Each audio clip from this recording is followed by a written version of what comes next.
ഓപ്പോയുടെ പുതിയൊരു smart phone ഇന്ത്യയിൽ launch ചെയ്തിരിക്കുകയാണ്. ഓപ്പോ A9 15,500 രൂപ എന്ന പ്രൈസ് റേഞ്ചിലാണ് ഈ ഫോൺ വരുന്നത്. ഇന്ന് നമ്മൾ നോക്കാൻ പോകുന്നത് ഓപ്പോ A9 എന്ന ഫോണിൻ്റെ വിശേഷങ്ങളാണ്. അതിനു മുമ്പ് ഇതുപോലുള്ള വീഡിയോസ് ഇനിയും കാണാൻ താല്പര്യമുണ്ടെന്നുണ്ടെങ്കിൽ ഈ ഒരു ചാനൽ സബ്സ്ക്രൈബ് ചെയ്യാവുന്നതാണ്. പിന്നെ അടുത്തൊരു ബെല്ലൈക്കണും കൂടി എനേബിൾ ചെയ്ത് വെച്ചാൽ ഞാൻ വീഡിയോസ് അപ്ലോഡ് ചെയ്യുമ്പോൾ തന്നെ നിങ്ങൾക്ക് അതിൻ്റെ നോട്ടിഫിക്കേഷൻ ലഭിക്കുന്നതായിരിക്കും. ഓപ്പോ A9 ഡിസ്പ്ലേ വരുന്നത് 6.53 ഇഞ്ചിൻ്റെ ഫുൾ HD+ ഡിസ്പ്ലേയുമായിട്ടാണ്. IPS LCD പാനലാണ് ഈ ഫോണിൽ ഉപയോഗിച്ചിരിക്കുന്നത്. പിന്നെ ഈ ഫോണിൽ നമുക്കൊരു നോച്ച് ലഭിക്കുന്നുണ്ട്. വാട്ടർ ഡ്രോപ്പ് നോച്ച് ഡിസൈനിൽ വരുന്ന ഒരു നോച്ചാണ് ഈ ഫോണിൽ കൊടുത്തിരിക്കുന്നത്. പിന്നെ ഏകദേശം 90.7% സ്ക്രീൻ ടു ബോഡി റേഷ്യോ ഈ ഫോണിൽ നമുക്ക് ലഭിക്കുന്നുണ്ട്. ഈ ഫോണിൽ ഫ്രണ്ടിൽ നമുക്ക് ഗൊറില്ല ഗ്ലാസ് 5ൻ്റെ പ്രൊട്ടക്ഷൻ ലഭിക്കുന്നുണ്ട്. ബാക്ക് കവറിനെ പറ്റി പറയുകയാണെങ്കിൽ ഈ ഫോണിൻ്റെ ബാക്ക് കവർ വരുന്നത് ഒരു പ്ലാസ്റ്റിക് ബാക്ക് ബോഡിയുമായിട്ടാണ്. എന്നിരുന്നാൽ കൂടിയും നമുക്കൊരു ഗ്രേഡിയൻ കളർ ഫിനിഷാണ് ബാക്ക് കവറിൽ ലഭിക്കുന്നത്. അത്യാവശ്യം സ്റ്റൈലിഷ് ആയിട്ടുള്ള ഒരു ഫോൺ തന്നെയാണ് ഓപ്പോ A9. പെർഫോമൻസിനെ പറ്റി പറയുകയാണെങ്കിൽ മീഡിയാടെക്കിൻ്റെ ഹീലിയോ P17 എന്നുള്ള പ്രോസസ്സറുമായിട്ടാണ് ഈ ഫോൺ വരുന്നത്.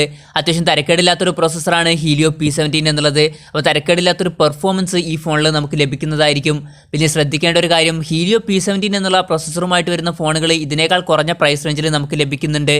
ഉദാഹരണത്തിന് Realme 3. ഇനി ഗെയിമിംഗ് ആണ് നിങ്ങൾക്ക് ഇമ്പോർട്ടൻ്റ് ആയിട്ട് വേണ്ടതെന്നുണ്ടെങ്കിൽ ഇതിനേക്കാൾ ബെറ്റർ ആയിട്ടുള്ള GPU ഉള്ള സ്നാപ്ഡ്രാഗൺ പ്രോസസ്സറുമായിട്ട് വരുന്ന ഫോണുകൾ വേറെ നമുക്ക് ലഭിക്കുന്നുണ്ട്. ഉദാഹരണത്തിന് Vivo Z1 Pro, Redmi Note 7 Pro, അതുപോലെ Realme 3 Pro പോലുള്ള ഫോണുകളൊക്കെ. പിന്നെ ഓപ്പോ A9 എന്നുള്ള ഫോണിനേക്കാൾ കുറഞ്ഞൊരു പ്രൈസ് റേഞ്ചിലാണ് ഈ പറഞ്ഞ 3 ഫോണുകളും വരുന്നത്. പിന്നെ ഈ ഫോണിൽ നമുക്ക് 4 GB റാമാണ് ലഭിക്കുന്നത്. എടുത്തു പറയേണ്ട കാര്യം, ഈ ഫോണിൽ നമുക്ക് 128 GB ഇന്റേണൽ ലഭിക്കുന്നുണ്ട്. പിന്നെ ഗെയിമിംഗ് ഒക്കെ ഒന്നുകൂടി മെച്ചപ്പെടുത്താൻ വേണ്ടിയിട്ട് ഹൈപ്പർ ബൂസ്റ്റ് എന്നുള്ളൊരു ഫീച്ചറും കൂടി ആഡ് ചെയ്തിട്ടുണ്ട്. ഹൈബ്രിഡ് സിം സ്ലോട്ടുമായിട്ടാണ് ഈ ഫോൺ വരുന്നത്. അതായത് നമുക്കൊരു മെമ്മറി കാർഡ് യൂസ് ചെയ്യണമെന്നുണ്ടെങ്കിൽ ഒരു സിം മാത്രമേ യൂസ് ചെയ്യാൻ പറ്റുള്ളൂ. ആൻഡ്രോയിഡ് 9 ബേസ് ചെയ്തിട്ടുള്ള കളർ OS സോഫ്റ്റ്വെയറുമായിട്ടാണ് ഈ ഫോൺ വരുന്നത്. പിന്നെ ക്യാമറയെ പറ്റി പറയുകയാണെങ്കിൽ പിൻ ക്യാമറ വരുന്നത് ഒരു ഡ്യുവൽ ക്യാമറ സെറ്റപ്പിലാണ്. 16 മെഗാപിക്സലിൻ്റെ f1.8 അപ്പേഴ്സിൽ വരുന്ന ഒരു മെയിൻ സെൻസറും 2 മെഗാപിക്സലിൻ്റെ f2.4 അപ്പേഴ്സിൽ വരുന്ന ഒരു ഡെപ്ത് സെൻസറുമാണ് വരുന്നത്. പിന്നെ ഫ്രണ്ടിൽ നമുക്ക് 16 മെഗാപിക്സലിൻ്റെ f2.0 അപ്പേഴ്സിൽ വരുന്ന ഒരു സെൽഫി ക്യാമറയാണ് ലഭിക്കുന്നത്.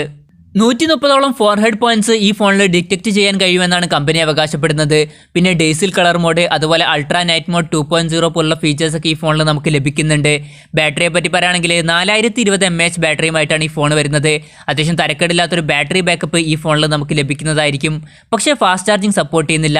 10 വാട്ടിൻ്റെ ചാർജറാണ് ഈ ഫോണിൽ നമുക്ക് ലഭിക്കുന്നത്. പിന്നെ ശ്രദ്ധിക്കേണ്ട കാര്യം, ഇതിനേക്കാൾ കുറഞ്ഞ പ്രൈസ് റേഞ്ചിൽ നമുക്ക് ഫാസ്റ്റ് ചാർജിങ് സപ്പോർട്ട് ചെയ്യുന്ന ഫോണുകൾ ലഭിക്കുന്നുണ്ട്. ഈ ഫോണിൻ്റെ വിലയെ പറ്റി പറയുകയാണെങ്കിൽ 15,490 രൂപയാണ് ഈ ഫോണിൻ്റെ വില വരുന്നത്. ഈ ഫോൺ നമുക്ക് ഓഫ്ലൈൻ മാർക്കറ്റിൽ ലഭിക്കുന്നതായിരിക്കും. ഈ ഫോണിനെ പറ്റിയിട്ട് ഓവറോൾ പറയുകയാണെന്നുണ്ടെങ്കിൽ അത്ര നല്ലൊരു ഫോൺ എന്നൊന്നും പറയാൻ പറ്റില്ല. ഓഫ്ലൈൻ മാർക്കറ്റിൽ എടുക്കാൻ പറ്റിയിട്ടുള്ള ആവറേജ് ആയിട്ടുള്ള ഒരു ഫോൺ അത്രയേ ഉള്ളൂ. എൻ്റെ പേഴ്സണൽ അഭിപ്രായത്തിൽ ഈ ഒരു ഫോൺ എടുക്കുന്നതിൽ നല്ലത് ഇതിനേക്കാൾ കുറഞ്ഞൊരു പ്രൈസ് റേഞ്ചിൽ വരുന്ന വിവോ Z1 Pro എടുക്കുന്നതാണ്. പക്ഷേ വിവോ Z1 Pro ഇപ്പോൾ നമുക്ക് ഫ്ലാഷ് സെയിലിൽ മാത്രമേ ലഭിക്കുന്നുള്ളൂ. അതൊരു ബുദ്ധിമുട്ടാണെന്നുണ്ടെങ്കിൽ Redmi Note 7 Pro അല്ലെങ്കിൽ Realme 3 Pro നിങ്ങൾക്ക് സെലക്ട് ചെയ്യാവുന്നതാണ്. ആ ഫോണുകൾ നമുക്ക് ഓപ്പൺ സെയിലിൽ ലഭിക്കുന്നുണ്ട്. അതല്ലാന്നുണ്ടെങ്കിൽ ചില ഷോപ്പുകളിലും ഈ ഫോണുകൾ ഇപ്പോൾ ലഭിക്കുന്നുണ്ട്.